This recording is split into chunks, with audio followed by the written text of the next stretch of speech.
I am distracted by the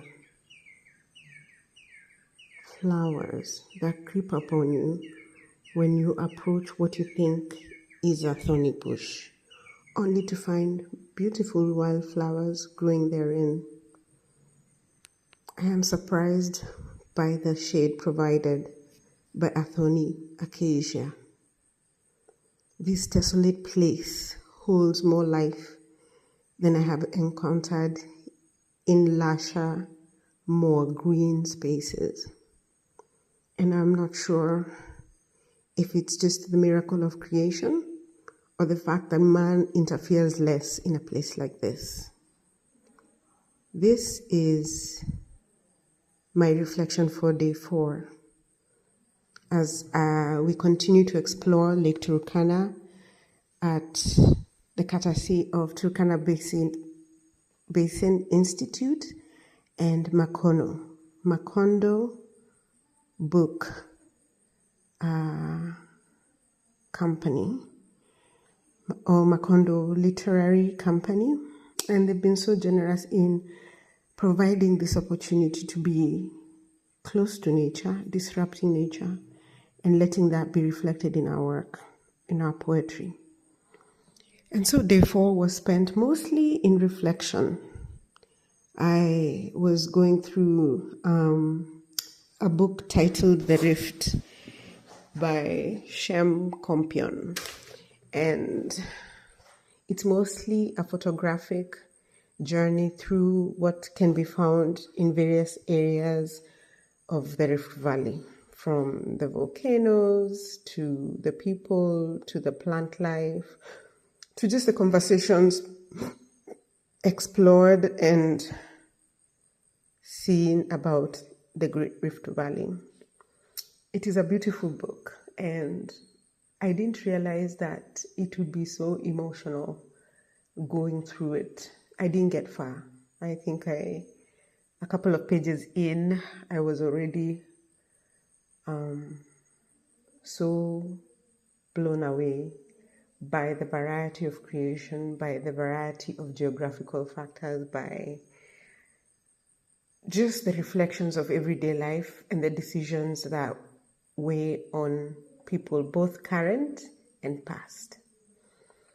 And so I spent the morning doing that, and then later in the afternoon, we met as poets and we reflected on we read the poems we submitted to the competition that won us this opportunity. And so we shared those with each other in order to also get different points of view, hear different writing styles, see how similar experiences by people so varied, 2 Kenyan poets, 2 Indian poets, would kind of come to some sort of understanding in terms of life. And we did that until I think around 7 p.m. and then we were so exhausted. You don't realize the emotional labor that comes from writing poetry, reflecting on it, and discussing it. So, and it is a labor worth that time, because I also don't get the opportunity to interact with poets at this level. And I really appreciate my colleagues and our coordinator, Ngwatilo, for just the gentle way she guides the conversations, for the listening ear, because it is very easy to be dismissive of a different point of view, but they strive to understand. And as we were talking on day 5, we were talking about the difference between literature and poetry, or rather fiction and poetry, because fiction's role is to carry you through the story to wherever the story is happening. But poetry requires you to meet it, to come to it and face it and think about it, reflect about it, reflect on it, read it 2, 3, maybe 10 times before you truly understand what it is about. So it is a labor worth the time. So the closing reflection for day 4 is that I hope that you find poetry that awakens you to that you're willing to face and meet every day, and that it provides value in your life. Until day 5, that's a wrap. Peace.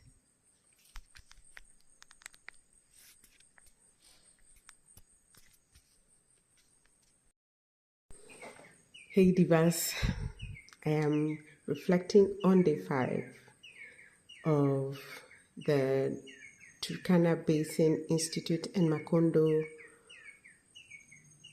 sponsored event in Turkana County at Turkana Basin Institute.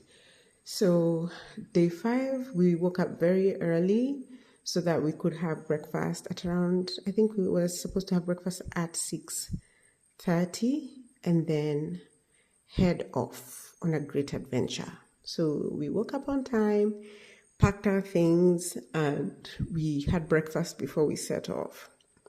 So we took off in a Land Cruiser, which is like a converted pickup truck. And so we're sitting in the back, and of course, one of us was sitting in the front. So we were just exploring with our eyes mostly until we got to the pillar site at Kolakon, Nomurtunga site at near Kolakon, basically. And this site is considered to be a sacred site because of the collection of pillar stones that are in the area. And our guide today was talking about how they dug part of the site, and what they found was very confusing from an archaeological viewpoint. They found varied species buried at that site. So they are not sure what the Kolakon Nomortunga site, or the Kolakon site, the significance of that pillar site, but it is something that continues to be explored. For me personally, there's a language there. For me, I thought that there was a language there, and I was trying to listen and see what the site was telling me, what I could feel, and try to take that with me. The stones, according to our guide, are difficult to find anywhere else on the landscape. It's not like if you come across pillar-shaped stones as you're just randomly walking around. So the collection of those stones at that site is indicative of something special. Also, the way the stones have been placed is significant. And apparently when locals visit the site, what they do is they take a stone and place it on top one of the other stones on the site. So when I share pictures of the site that I took, you'll see that there are smaller stones placed upon the longer stones that already exist on the site. So it's like you're talking to the site in its language, because stones are used to communicate, so they also communicate in stones. And so I found that very profound, and I left a little memento using stones in the shape of the letter of my first name, which is Eva.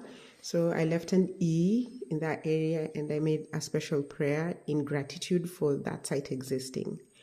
So also our guide informed us that the site, the pillar stones go about a meter deep into the ground. So that's what they found when the site was dug and explored archaeologically.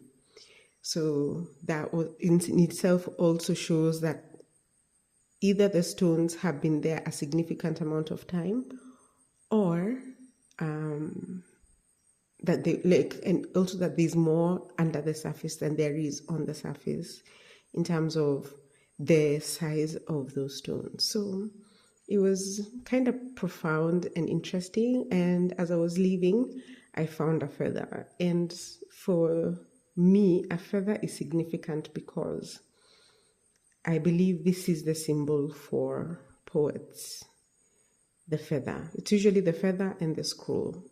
And so for me to find a feather right at that site is a special message that only I can understand. But I also wanted to share that finding a feather is significant. I won't share like what it tells about, anything deeper than that, because I believe that is also personal. But I just wanted to share that it also felt very interesting for this feather to find me there.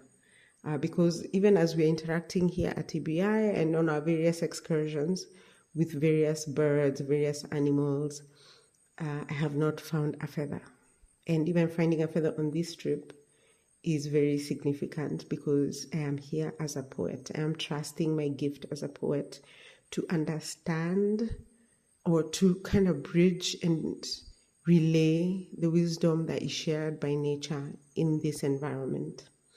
So we left Kolakon and we went past Lodwa now to the shores of Lake Turkana. So we were to take a canoe to Central Island, which is an island in the middle of Lake Turkana.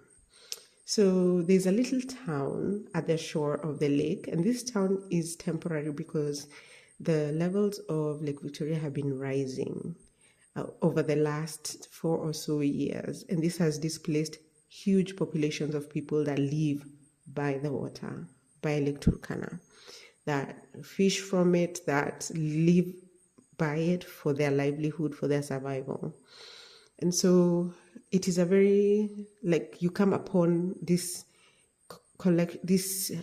shopping center kind of abruptly, and it took us about an hour and a half to get there, because before we get there, we have to stop at the Kenya Wildlife Service office and pay to visit a Central Island. And actually, not even only Central Island, you also have to pay to visit the Kolakon, the pillar site. The pillar site, you have to pay Kenya Wildlife Service fees to access that site, and then also to go to Central Island in the middle of Lake Turkana. So, and that's pretty seamless because you're paying through eCitizen, and luckily we were able to pay the dues we needed and get the confirmations that we needed in order for us to proceed on our excursion. So we get to Lake Turkana, the shores of Lake Turkana. The people are very friendly and excited to see new faces. And so we took our canoe captained by 2 local fishermen and guides. And so it was 4 of us, Ngwatilo, our coordinator, and a very nice gentleman from TBI who also accompanied us on the boat trip. So we got on the boat and sailed off. And then it is very interesting to be, because it feels kind of just like an ocean, and it is, it feels salty. You can smell the salt in the air. And then right from where you push off at the shores of the current lake, you come upon the drowned, or kind of the submerged palm trees that show you how far back the waters, or how forward rather the shore has moved of Lake Turkana. So it's moving it's growing rapidly, and it's displacing a huge population. So you can see clearly where the palm trees are submerged, And even you can see bits of land that still the tips remain afloat. So they form sort of islands or lagoons on Lake Turkana. And then we take a canoe ride, about 45 minutes, and this got us to the most. So when you're approaching, it's a lot of, you see hills on the horizon, you see a range in the horizon, and you're not prepared for the beauty that is awaiting you. And as you'll see from the videos and pictures I took, it is a beautiful, you come upon a beautiful island that is very, it is cavernous on the bottom. The waters are pristine and beautiful. And there is a huge population of birds that just sound happy and fulfilled by the way they chirp and they swim along the surface of the water as they're hunting fish. There's apparently, so as you come up on the central island, so we went first towards the Flamingo crater lake. So we come upon the beach and it has this beautiful black sand and it is breathtaking. So all I can tell you is that I hope that you're listening to those audio as you are watching the visuals. So I will post pictures and video of the island. So you dock on this beautiful beach, this black sandy beach, and it's just very breathtaking. And then they have steps that lead you up the ridge. So we, of course, explored the ridge all the way up. And then when you get to the top of the ridge, there is this breathtaking view of Flamingo Crater Lake. So this is a crater lake on Central Island, and it is called Flamingo Lake because Flamingo Crater Lake because flamingos do come to this part of the island and to these waters at specific times during their rotation up and down the Rift Valley. So apparently they breed somewhere in Tanzania. We know they have a mainstay on Lake Magadi, I believe. I think if I have that right, on Lake Magadi in the Rift Valley. And then they also do come this far north to eat the beautiful algae and whatever, is it plankton or whatever that they eat here in the Flamingo Crater Lake. And that's why this beautiful, pristine, just wondrous place exists. And so there's plenty of them to eat, and that's why this crater is named after them.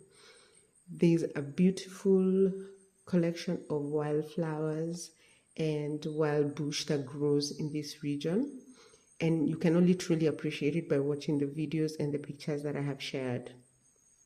So we went up, so the Flamingo Crater Lake, and then we made our way down, and we, of course, you take pictures, you explore for a bit, and then we took the canoe. As we were up on Flamingo Crater Lake, we could see crocodiles. So that was also very interesting. I hear there are also turtles, and there's a big collection of like 4 or 5 varieties of heron birds and others, egrets, that live in and around these waterways. So we get back on the canoe and we ride around, we glide along to the other side of the island where it is more sandy and less hilly or cavernous. And so here we dock, and it is like beautiful flatlands that have these beautiful purple, pink wildflowers. There's a yellow variety, there's a purple variety that grow. And so we walk around and see also another beautiful site referred to as the Crocodile Crater Lake. And it is because this is a place that has the highest population of crocodiles in the Nile Great Rift region. Apparently, over 14,000 crocodiles live here. There's a huge population of turtles, and of course, birds are thriving in this ecosystem. So you walk down and along the island to Crocodile Crater Lake, and then we wanted to get a better view because when you're on the surface of this part of the island, you can see only one part of Crocodile Crater Lake. So we wanted to get the best view possible, and so there was a hiking excursion about 10-15 minutes that takes us to the top of these cliffs, and it is a beautiful sight of a almost bow tie shaped Crocodile Crater Lake, because there's a part it thins a bit, and then there's a part that opens up, kind of like in a what I can say is a rough shape of a bow tie, kind of loosely. So don't hold me to it, but that's what it looked like to me. It looks kind of bow tie-ish. So it's wide and round on one side, it thins a little, and then it opens up. Or you could say almost in the shape of a butterfly, or a bow tie, whatever floats your bubble. But it is beautiful, it is breathtaking, and from the high vantage point, you can see you could see crocodiles. Apparently there are turtles, the birds are thriving. And so what we learned is that the cliffs are actually very high, that the distance to Crocodile Crater Lake is huge. So even if you throw a stone down the cliff, it will not reach the water because there's a part of the island that flattens out. So from the top, it looks like you're just seeing directly into the water. But our understanding and our information according to our guides is that it is divine, but it is also very, very high. So there's something just wondrous and beautiful to see. And from there, we could see what is called, there was an island off of the Flamingo Crater Lake in our view there. No, Crocodile Crater Lake. And what we saw was called, it's like an island, but it has 17 daughter islands. Apparently, this region is so hard to explore because apparently different navies have come, tried to study the water, and they were not able to. They tried to see what is underwater, and it is also very hard to get any clear understanding of what is happening because these crater lakes, the Flamingo Crater Lake, the Crocodile Crater Lake, and there's another one on the other side of the island called Tilapia Crater Lake, have no known inlets or outlets. The water just is there, and it has not been understood like what the source of this water is. From what our fishermen guides and our Kenya Wildlife Service guides told us is that when you go deeper, the water speeds are very high, which make it very difficult to navigate in terms of research and exploration. And so this leaves a lot unknown in regards to to Crocodile Crater Lake, Flamingo Crater Lake, Tilapia Crater Lake, the daughter islands, the 17 daughter islands that are around Lake Turkana, and like what lives on the bottom of Lake Turkana and how the ecosystem works. And this is, as you know, for a poet, mystery is a beautiful, beautiful thing to explore in poetry. And I feel like there's so much we can do with that in terms even of fiction writing, of poetry writing, of any explorative written creations about this environment. So we had lunch at the bottom of, actually we had lunch before we went exploring, but when we came back down, the plan was to go swimming. But the crocodiles were many, like they were showing their numbers, and even though we were hot and eager to get into the water, it was not recommended because with a high population of crocodiles in this area, you do not want to take a risk and end up in the belly of a crocodile. It is not the way I would like to go. So We appreciated the variety of bird species that are there, because one of my colleagues here, Amulia, is an avid bird enthusiast. So she helps us be very curious by providing information and just by being passionate about birds. And so we spent more time just exploring the birds, learning about the birds, their names, and just seeing them in their natural habitat. And so, so we were told that Tilapia Crater Lake, there's a lot of sulfur in the air. So they do not recommend that you go there because the air is toxic to humans. So unfortunately, I did not get to visit the Tilapia Crater Lake. So, but like I mentioned before, there are 17 daughter islands, like daughter as the girl child of the lake. They're called they're called the daughter islands of up and down Lake Turkana. And so these can be explored because if you've seen Lake Turkana on a map, you know it is fed by the Omo River from Ethiopia coming down to Lake Turkana. And so it is a huge distance that has a lot of interesting things to see and learn about the region. And I will share some more details in the show notes about what we learned about the 17 daughter islands that are on Lake Turkana. And so we took off from Crocodile Crater Lake beach or rather Central Island, so from that beach and on Central Island, and then we headed back towards the shores of Lake Turkana. So the other thing that we learned is that there are 3 huge islands. So there's North Island, there's Central Island, and then there's South Island. So, and then now there is the 17 daughter islands. So there's a lot to explore on Lake Victoria, and all we did was 1 day of excursions and exploration. So it is still enough to whet your appetite and to get you to appreciate the diversity of life here in Turkana. So it took us about an hour to get back to Lodwar, and then we did a little shopping. We were so exhausted and dehydrated. We all tried to go for Ribena.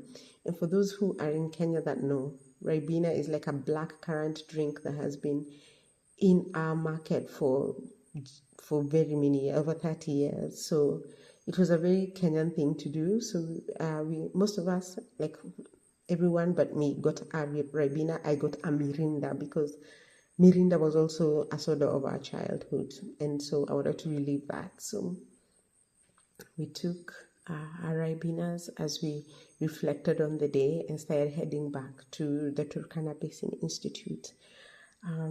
We were excited to see herdsmen with their goats and their camels and just living their lives around Turkana in their various areas. And so we got back here like right before 7, and it was a beautiful day of being in nature and exploring what Turkana has to offer, a tiny bit of what Turkana has to offer. And I am very, very wowed and grateful for this opportunity. That's today's reflection of day 5.